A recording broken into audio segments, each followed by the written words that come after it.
I am Phillip Lanos, and today we're here with Dusty Folwarczny.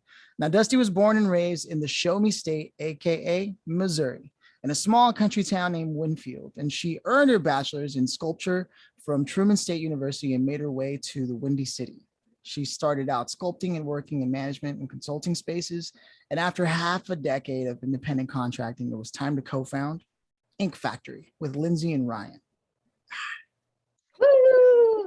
Dusty uses her people skills, big picture mindset, and entrepreneurial spirit to connect the dots at Ink Factory. And she has the uncanny ability to see a small needle in a large haystack and is always generating ideas and loves to foster new partnerships. Now, in her other life, Dusty is a professional sculptor, complete with a welding studio. She sits on the advisory board of the Chicago Sculpture International, a large local nonprofit, and enjoys networking. And you can view her steel sculptures in public spaces around Chicago, or you can go to dustyfolwarczny.com. Her favorite extracurriculars include grocery shopping, starting a community garden, hosting supper clubs, sailing, scavenging, and working on her new old home. Dusty, how are you doing today? I am doing great. Thank you so much, Phillip, for having me. It's always really cool to see who finds Ink Factory and wants to talk about it. Yeah, no, it's really cool that you have a very creative background with sculpting, and like it's like real creative, like, you know, we're talking Leonardo da Vinci days, right? And then you started a business out of it and get involved with local nonprofits. So where does the business bent come from? Do you have a background, like, is your family entrepreneurial? Well, that's a great question. And yes, my father owns a pipe and steel company, which also influenced me wanting to go into welding and sculpture because it worked its way into my aesthetic. So yeah, growing up, I saw him running his business. My mom was mostly a stay-at-home mom, but she also started an embroidery company when I got into high school, and always just had a spirit of a can-do attitude at the house, you know, like we'll figure it out, or we'll make this happen. And I definitely saw entrepreneurial spirit before I even knew what that word was. That's amazing. And so was it in high school or college that you started stepping into sort of doing things that generated money, revenue, or was it way later and you had that artistic integrity for, like, because for some artists, it's really hard to mix the two. That's a good point. And I think that maybe, you know, my humble beginnings in the country sort of grounded me, and seeing how hard my mom and dad worked for our family. But I remember my first job was actually painting my dad's fence at his steel yard. And I'm pretty sure that I asked for that job because I was just like, well, I should earn my keep, and just started off that way. So you've always just had this work ethic. And yeah, I've always had so many odd jobs. I mean, a lot of different jobs.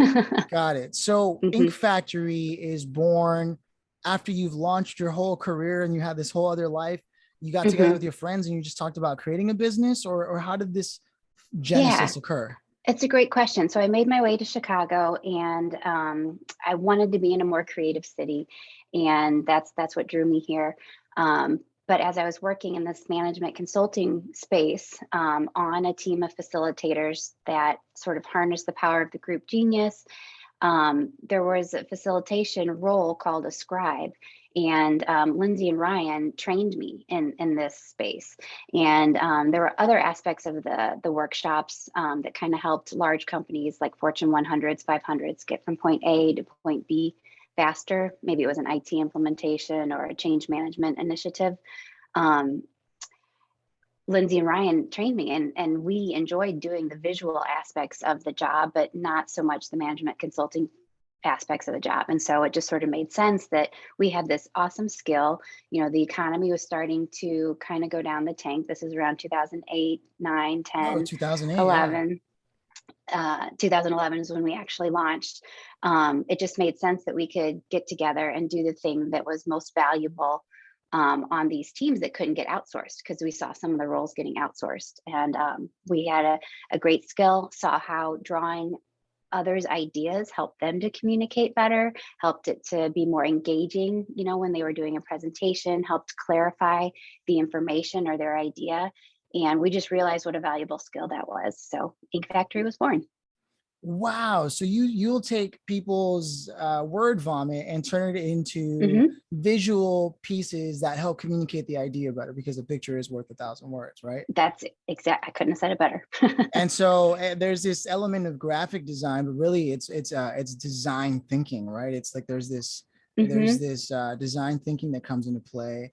And you're right, 100%. Flow charts and things like that, they only go so far. But when you look at like a pie chart that has all the information you need right there, kind of like with little bullet points or something like that, that is such a hard skill to find in corporate worlds, because they're so dug in and there's all these emails, and half the time productivity decreases. Media overload. Yeah, because nobody's looking, nobody's reading, nobody reads the memos, nobody. Exactly. So when you have visual display, all of a sudden people grasp the concept immediately, because we are visual creatures. That's super dope. And I bet you your education and understanding sculpture and all that sort of fed into the language of visual and aesthetic. I think so. Yeah, because you really have to plan, with sculpture, if you're doing a large piece, you've really got to plan what you're doing ahead of time, and you've got to draw it. Yeah. So, if you are chiseling away at stone the way that Leonardo did, you can't undo that. So there is quite a bit of planning that goes into place. And it's sort of like the creative language can be expressed so many different ways. And I believe everybody has access to it. But some people's creative genius isn't necessarily in visualizing. And that's how we can be such a good partner to someone who's got a really cool idea or is giving a great presentation, to work hand in hand with someone who's a little bit more right-brained or more left-brained. And I think what's also cool about it is that we can do that live in the moment, like at conferences, or we can do it. Yeah. So when you said word vomit, I totally latched onto that, because sometimes, there's a presentation that's going on and you're like, I don't know what's happening right here. And I mean, we get to work with excellent speakers, don't get me wrong, but I'm not a public speaker myself. I'm a public drawer. So give me a break there. But we can kind of take that word vomit and then pull out the key bits of information. So everybody in the audience has the gift of not having to take notes, and they can see those ideas come to life. Yeah.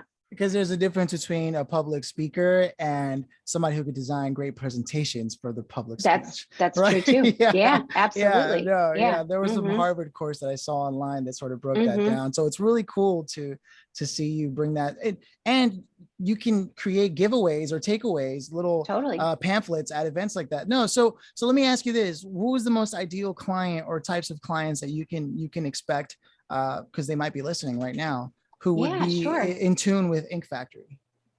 We are very fortunate to work across all sectors of business, from local small nonprofits to, Fortune 100s, like, the Googles and the Amazons and AWS and all of that. And we really find that it's not necessarily what industry that people work in, but more the trust that they have that we are a partner with them, to be able to create something awesome for them. Because, it's their content, but we're just making it shine in our visual language. So we're really translating whatever their content is, either in real time, or we also do create videos and illustrations where we co-create those. Yeah. Explainer videos has to be your jam. Exactly. Yeah, we totally do those.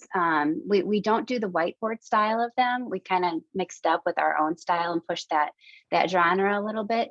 Where can we see that? Where can we see that? inkfactorystudio.com. And there's a whole section on videos on our website that shows some of the really great things. If you're a nonprofit that needs to tell your story, to get more donors, if you're a tech company that has a really complicated solution for a problem. Startups need you. Yeah. Right. Yeah. Yeah. Or pharmaceutical companies, that have, to explain different kinds of drugs to their sales team to be able to then, send out the message consistently or on demand for others. We're basically in communication, but we visualize it. And especially because you understand the language of business and visual design. So when a startup brings to you what their value proposition is, and they're not clearly illustrating or articulating it, you're like, say no more.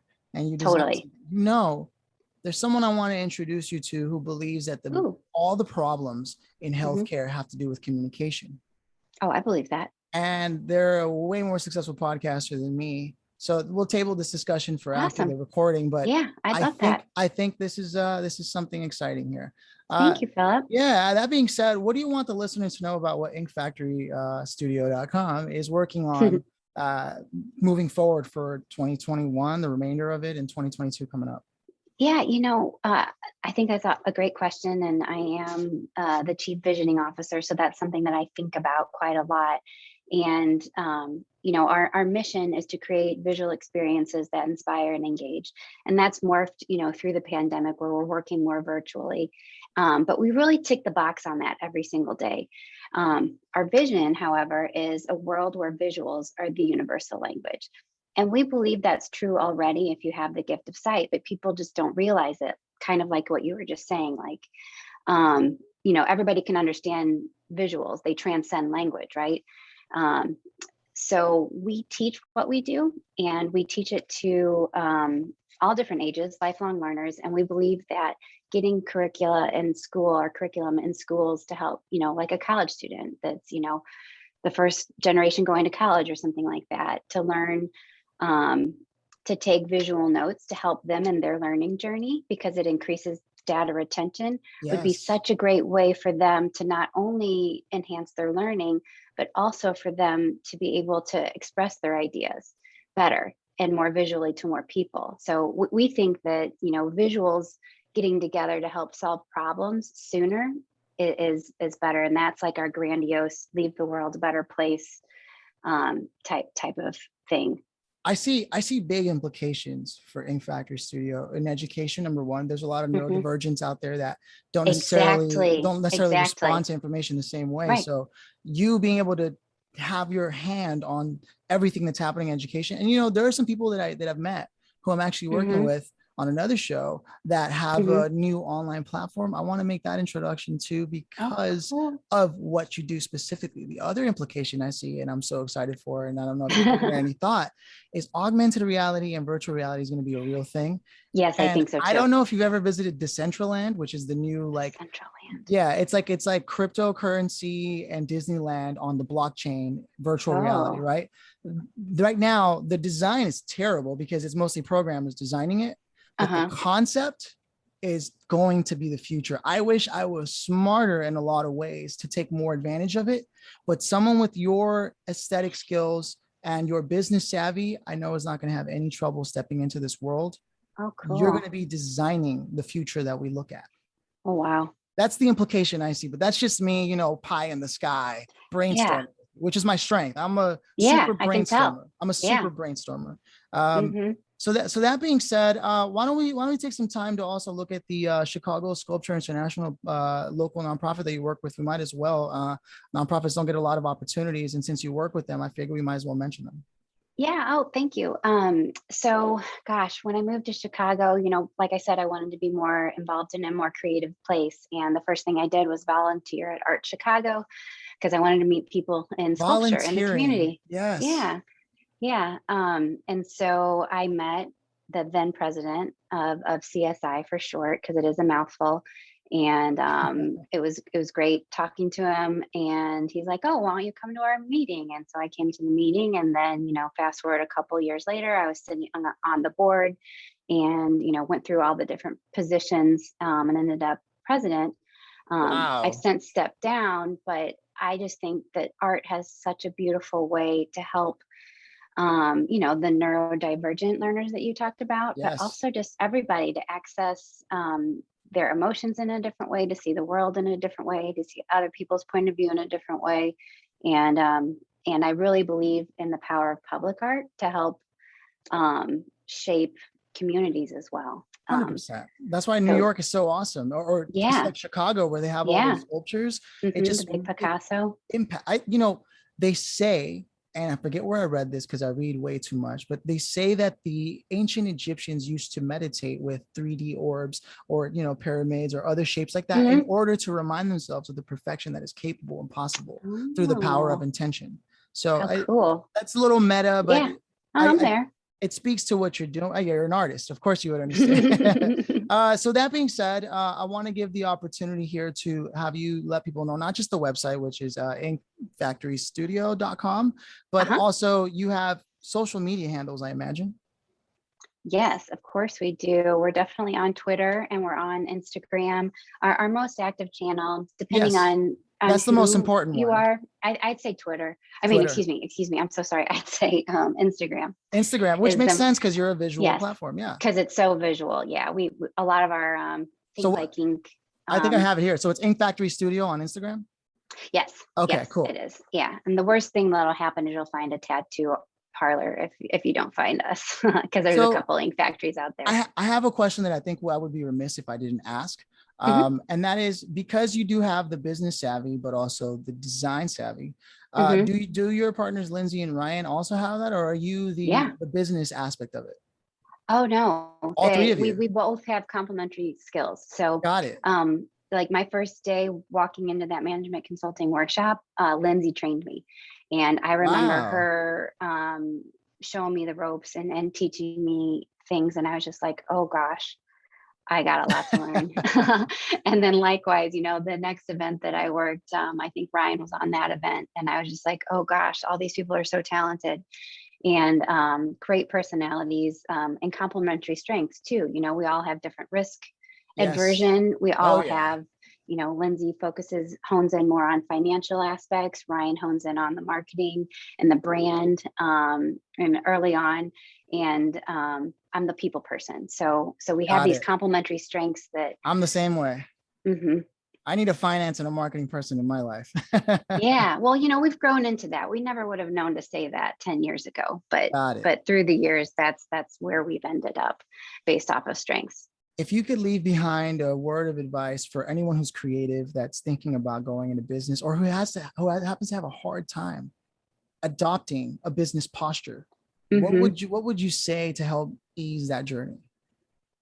You know, I think as long as you have a problem, as long as you solve a problem for someone, it's going to be easy to find, and connect to the people that need their problem solved, right? So make sure that your service or your product solves a problem for someone, and then be able to very concretely say what it is. And I say that, we're on a podcast and I'm talking about visuals, which is hard to explain. But sort of being able to get your messaging down, I think, is really important. And It's since the I am a basics. Yeah. yeah, since I am a woo and a people person, definitely, follow up with everybody that you meet Follow and up. see, yeah, seriously though, and see Creatives if do not they have follow up. yeah. And, it's okay if you maybe need to procrastinate like that creative part of you on certain things, but on certain other things you can't. And I think follow up is one of those. So it's kind of like you need to be a type A creative, I think. Mm. And if you're not, then you need to get someone to help you. And that's where So partnering and things like that makes partnering sense. really, really helps. And I think that, going into business with two other people, for some people would be a nightmare. But for us, it's worked out because we can all bring our strengths to the table. And if someone isn't feeling it one day, the other person could kind of swoop in and help. And all of our employees, we've grown to 13 different individuals that help us. That's amazing. And that's huge for us. Yeah, you're We just officially an agency. Yeah. I don't know when you grow out of startup, but we did just turn 10 on Friday. So Yeah, we're pretty 13 to proud. 15 is really where you start to like you have an agency for sure. Oh, You can have it cool. with less if you have a bunch I of learned people. something today, Yeah, Phillip. no, it's definitely at that level. So my question to you now as we close things out, because we've already stated, Ink Factory Studio is the handle on Instagram, right? Hmm. inkfactorystudio.com is the Hmm. website. And we've identified that you have big plans for stepping into, being able to create more things in that direction. So I wonder, with the Hmm. journey of the fact that you grew up, watching your father and the piping factory and having the welding, right? Hmm. And inspiring that, and then moving to a new city that was more creative, and then finding Hmm. out there was all these business opportunities and partnering with people. We explore this whole journey. Hmm. Who would you have loved to have invited, dead or alive, to Hmm. sit here and like experience this with us? Oh man, that is such a hard question. And I'm notoriously bad at favorites or kind of like superlative type questions. Making a clear decision on this one Yeah, thing. yeah. It's a big commitment. It is a big commitment. It is a big commitment. But I think who I would love to sit at the table with, I don't even know their name, but it would be the person who drew on the caves in Lascaux, France. So, you know, We're the talking cave paintings the way cave back in the paintings, day. like original cave paintings, Original cave paintings, because that was the beginning of visual visual communication. language. Yeah. And we talk about that all the time. That's a new And answer. Yeah. yeah. So whoever that was, whoever those folks were, you know, sitting around the campfire that wanted to warn somebody that the bear was coming, or, you know, just talk about their day because they needed to get it out someplace, and maybe somebody wasn't listening to them because they didn't know how to communicate. That's who I'd want it to be. That's a great answer. When I first heard about that, I was taking a branding like 101 course, and the first thing they said was, you know, communication has only existed, but it's for so long, and this is the original paintings, and that was the original branding. And I was like, what? That's a really cool answer, as I'd expect from an artist / business entrepreneur. Dusty, it really has been a pleasure getting to speak to someone creative. It really makes time fly, actually, when you're having a conversation, and I think it's because we have that similar people bent. One idea leads to another. Definitely would need some more grounding on a conversation like this. Totally. But that being said, I do want to invite people again to make sure to go to Ink Factory Studio. And if you are a startup who's having a hard time communicating your MVP, you know where you need to go. You need to get in touch. If you're a voiceover artist, maybe speak with Dusty and her team, because they probably have video projects. So who knows? At this point, I'm putting words out there. Are you guys hiring? Is there anything else you want people to know before we close this out? Well, we just hired 2 new creatives. So on a small team, we don't get to hire, you know, all the time, you know, tail end of a pandemic still, right? But we're just excited to, you know, continue to support businesses and help them, you know, inspire and engage with our services. Yes. Dusty, it's been a real pleasure having you on. Thanks for stopping by.